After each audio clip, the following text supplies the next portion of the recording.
Section 8.8 is factoring by grouping. I can factor higher degree polynomials by grouping. Big ideas here. Some polynomials of a degree greater than 2 can be factored. If a polynomial has 4 or more terms, it may be possible to group the terms and factor binomials from the groups. This process is called factoring by grouping. In example 1 here, we're going to factor a cubic polynomial. If we look here, guys, first step is always don't panic, then greatest common factor. But 3 and 2 are both prime. I can't take anything out of them, and I don't have any variables at the end, so there's nothing I can do there either. I don't have a greatest common factor to take out. I also can't combine any like terms.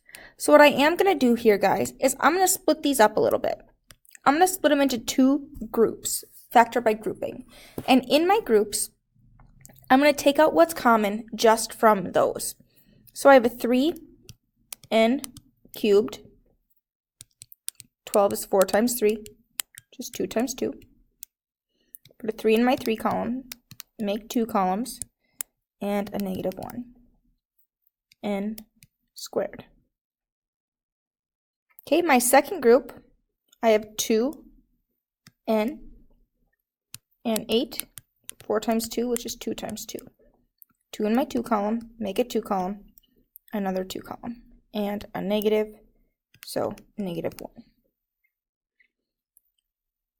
We can see here there's no greatest common factor because I factored them each down. But what I do have are some common factors just within my 2 groups. So 3n squared is my common factor for my first one here. And what I have left is n minus 4.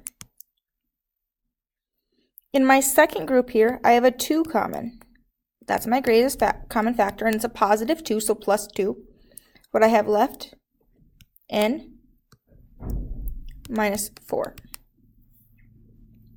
Now, I take that greatest common factor from each of my terms. Again, if I were to list out my factors here, now that I got to this next step, I would have 3 times n times n times n minus 4, and 2 times n minus 4. So n minus 4 here is my common factor. I take that out. Again, because I have 1 in each term, it comes out as my greatest common factor. Now we multiply by what's left. 3n squared, which comes from right here, and a 2.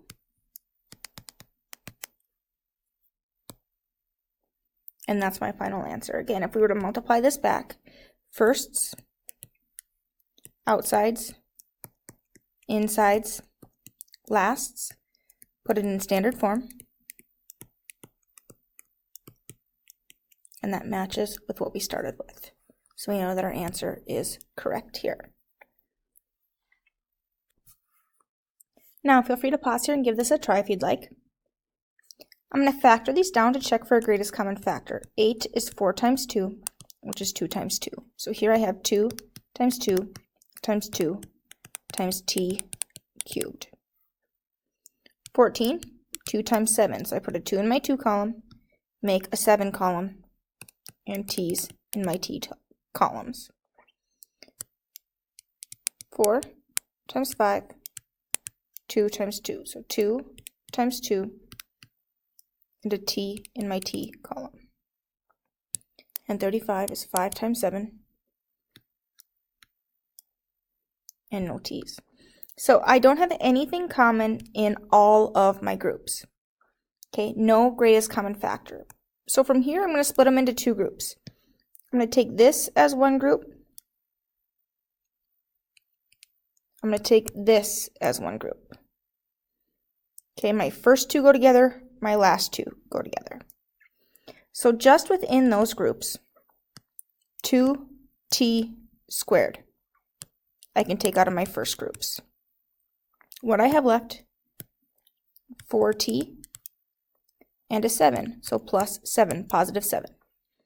In my second groups, I can take out a 5, positive 5, and what I'm left with, 4t and a 7, so plus 7. Now if I look here, I have two terms. I have a binomial here. And in each, I have a common factor. Remember, factors are things we multiply together. I have 4t plus 7 in both of those. So I'm going to take that 4t plus 7, and I'm going to factor it out as my greatest common factor.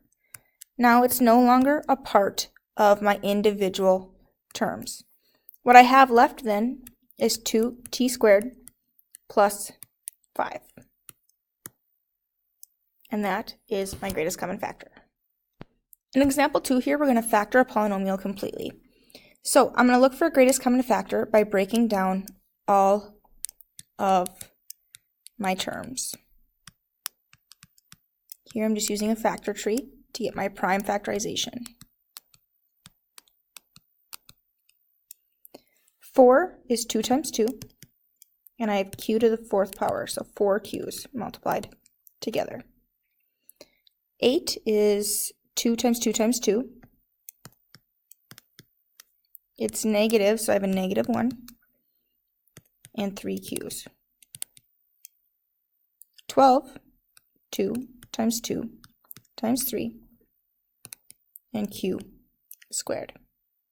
24, 2 times 2 times 2 times 3, and a negative 1, and a q. So if I look here, I do have a common factor. A couple of them. I can take a 2 out. I can take another 2 out. I can take a q out.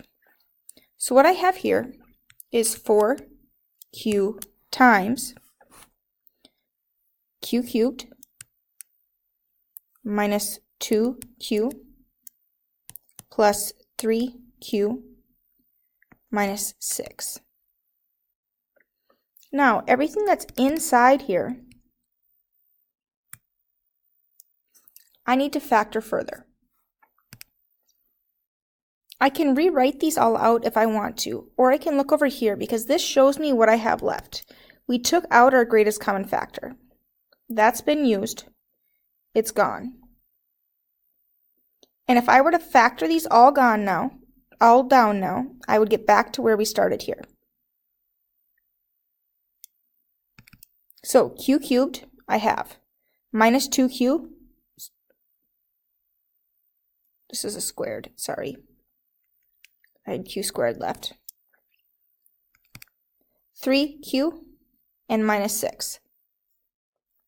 I'm going to factor these by grouping. I'm going to group 2 together. And again, I just left them there factored. I could have restarted over and rewritten them out again if I wanted to. But since I already had them factored, I just left them that way. And the last 2 together. So for the first 2, I have q times q, or q squared. And what I have left is q minus 2. For my last 2, I can take out a 3. And what I have left, q minus 2. Now, if I compare these, I have a q minus 2 factor in each term. So since those are exactly the same, I can factor them out. Keep in mind, we can only do that if they are exactly the same. And when I do that, those are gone now. And I multiply by what's left. Q squared plus 3. Not my final answer though. Don't forget that we have to bring our greatest common factor down for q. And this right here is my final answer. If I multiply those back, first I'm going to FOIL. Q cubed minus 2q squared plus 3q minus 6. Now times 4q. It's going to give me 4q to the 4th minus 8q cubed plus 12q squared minus 24q, which checks with our original. So our answer is correct. Again, don't forget that we need that greatest common factor accounted for still. Now, feel free to pause here and give this a try if you'd like. 6 is 2 times 3. We have 3 times 3. 4 times 3, which is 2 times 2. And 3 times 6, which is 2 times 3. Again, we always want to break it down to check and see, are there any common factors? Here I have 2 times 3 times 4 h's. I have 3 times 3. Make a new column for that 3, and 3 h's. Here I have a 3 times 2 times 2, and 2 h's. And here I have a 3 times 3 times 2, and an h. If I look, as far as common factors go, I have a 3 and an h. So I take those out and I multiply by what's left. 2h cubed plus 3h squared plus 4h plus 6. Now, I want to try and factor that further. So again, I can either refactor here, or I can take out my greatest common factor and start over with the data that I already have. I've already factored it down. So when it comes time to try and group these, I can take my first two together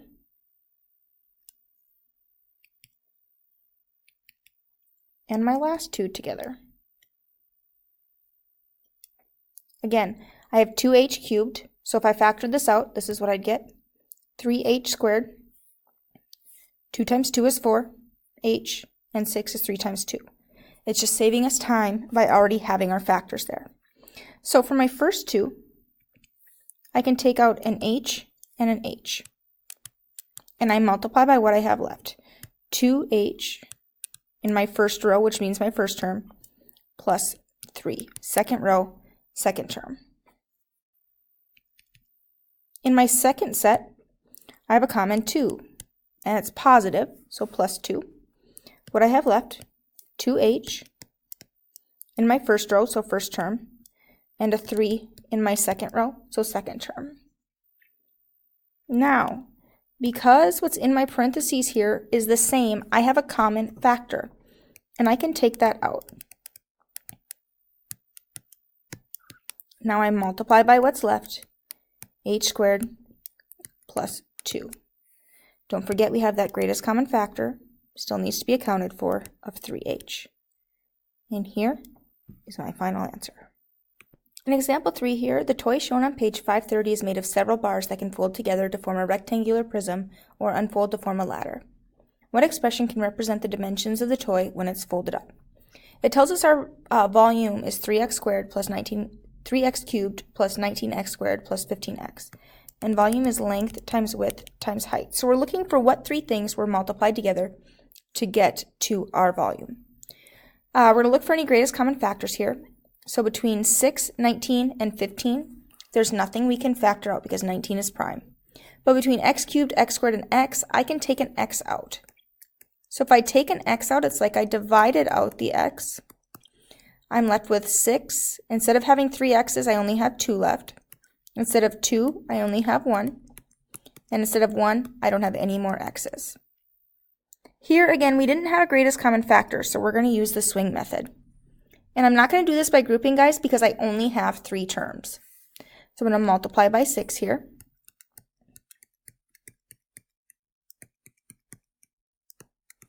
To multiply to 90 and add to 19, we're going to use 9 and 10. Same sign since we found the sum.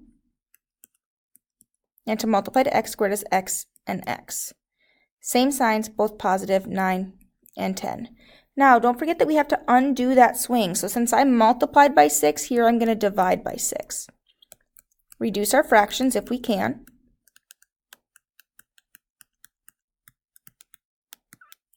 And swing our denominators back. So these are our dimensions, x and 2x plus 3 and 3x plus 5. We have 3 things multiplied together to get our volume because length times width times height. Again, we don't use grouping there because I only have 3 terms. We factor out our greatest common factor, which is a variable.